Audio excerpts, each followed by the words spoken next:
Hi there. It's day 62. It's St. Patrick's Day. I got my green shirt on. I have never figured out why St. Patrick's Day is so popular in so many places. St. George is the patron saint of England. St. Andrew is the patron saint of Scotland, and we don't really celebrate those days, at least quite as universally as St. Patrick's Day. Tomorrow I'm going to have an hour's conversation with Ju Hyun. I'm going to record some of it just to show you. I've really fallen off in my Korean, I have to admit. I went down to San Diego with my wife to play golf for her birthday, and then I've been following this whole Ukrainian situation. I'm still listening to more Russian, a little bit of Ukrainian than to Korean. But I have been putting some effort into Kim Yong-ha, as I say, to the podcast. It's very interesting.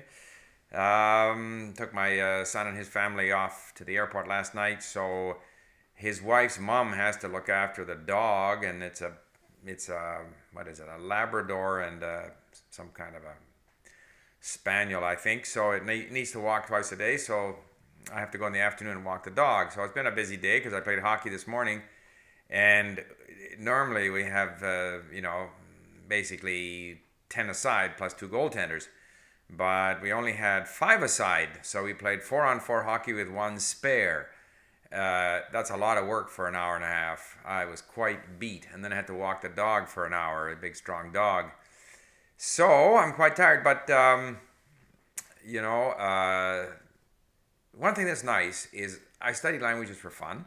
I don't have any tests. So in a way, tomorrow, meeting again with Ju Hyun, whom I haven't spoken to for about 3 weeks or so. I have no idea how I'm going to do, and I don't care. It's not like preparing for a test where you have to somehow work on those structures or patterns that were taught or covered in the previous chapters or that vocabulary. I'm not responsible for anything. I'm not responsible for the vocabulary that I learned, over the last little while, or whatever. Whatever comes out, comes out. Nice way to study. I like that.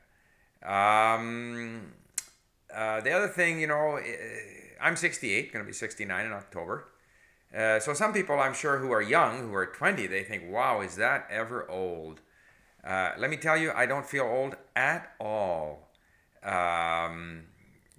Play hockey, whatever. And I'm lucky, I guess, in that sense, that I have no major health issues. And the hockey group, I was just thinking of it today, is really a very nice group of people. They're all between the ages of 65 and 72, really. There's some younger ones, late 50s. We play hockey. One fellow lost his wife to cancer. In fact, there have been some people who have had cancer or other diseases, both players or their wives. So this fellow lost his wife, and then he had an issue. He was in the hospital, and so we got an email from one of the guys who went to visit with him and reported that he was in good spirits and had moved home, in fact. And another guy had moved in with him, because he's alone, had moved in with him for a week just to help him out as he came out of hospital. And then our guy asked him if he needed any food, and he said no, because he's got so much food that yet another person had to lend him a refrigerator to store all the food. So it's nice that, I have my family. I don't, rely on these other buddies so much, but it's nice to see that there is this, and there's a great spirit amongst these guys, some of whom have played together for 30 or 40 years. So that's kind of nice. I enjoy my language learning. I enjoy it because I do it for fun. And I don't think that I do worse than those that are in programs where they're required to, cram what they learned in the last month in order to prepare for an exam. I can't wait till I understand more of Kim Yong-ha, because he's talking about, Venice and ancient Greece and, French Revolution and literature, and there's so much stuff there I just get little snippets of. But I'm going off to do some more. So that's all you get today, and tomorrow, unless I mess up on the technology, I should have a little Korean discussion with Ju Hyun. Bye for now.